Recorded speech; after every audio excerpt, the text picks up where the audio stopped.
সামনে এমন প্রযুক্তি আসবে, এ তো অবাক হওয়ার কিছু না যদি কয়েকদিন পর দেখেন যে ওরা এমন ডিভাইস বের করেছে যে আপনার বডি আপনার সাথে কথা বলছে। অবাক হওয়ার কিছু নেই। যদি আপনারা শোনেন কিয়ামতের মাঠে, যদি শোনেন কিয়ামতের মাঠে সব তো স্পষ্ট হয়ে যাবে, হবে না? কিয়ামতের মাঠে যদি শোনেন এই করোনা ভাইরাসটা মানুষের সৃষ্টি করা ভাইরাস, অবাক হবেন না। আপনি অবাক হতে পারেন, আমি অবাক হব না।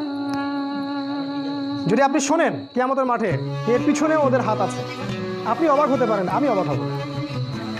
সামনে এমন প্রযুক্তি আসবে যা দিয়ে এই আকাশের মধ্যে, এখন তো টিভি দেখেন আপনারা, আসমানকে টিভি বানায় ফেলবে তারা। আকাশের দিকে তাকাবেন, অনেক কিছু দেখা যাবে। সেখানে দেখবেন একজন ব্যক্তি এসে বলছে, আমি মাসিহ, আমার আনুগত্য করো।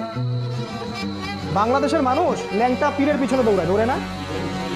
আর যদি আকাশে এরকম কাউকে দেখে যে বের হইলো এবং বললো যে আমি মাসিহ, তোমাদের ত্রাণকর্তা, আমার আনুগত্য করো, জান্নাতে চলে যাবে, মানুষ কি মনে করছেন যাবে না?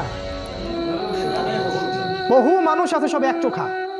এক চোখা মানে ভিতরের চোখটা অন্ধ, ভিতরের চোখটা কি খালি বাইরের চোখ দিয়ে দেখে। ওরা বিশ্বের মিডিয়া নিয়ন্ত্রণ করছে। সামনে এমন প্রযুক্তি আসবে যে প্রযুক্তিগুলো আপনাদের কল্পনার বাইরে। তবে এটাও বলছি, এই প্রযুক্তিগুলো আসার পরে একটা সময় আসবে যখন প্রযুক্তি বলে কিছুই থাকবে না।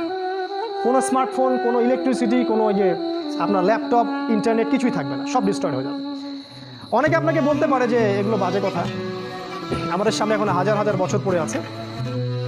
আমরা তাদের সামনে শুধু এতটুকু বলি যে জাস্ট ওয়েট অ্যান্ড সি, অপেক্ষা করেন আর দেখেন। তর্ক করার জন্য আমি আপনার সাথে আসিনি, আপনি অপেক্ষা করেন আর দেখেন কি হয়।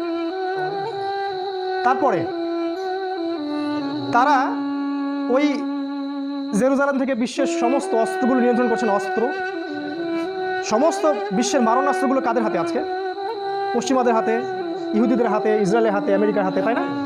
মুসলিমদের হাতেও আছে, তবে তাদের মতো সমকক্ষের অস্ত্র আমাদের কাছে নাই।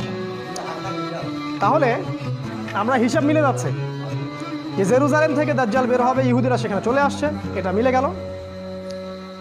ইহুদিদেরকে একটা রাষ্ট্র গঠন করতে হবে, সেটাও তারা করে ফেলেছে, এবং সেখান থেকে তারা পৃথিবীর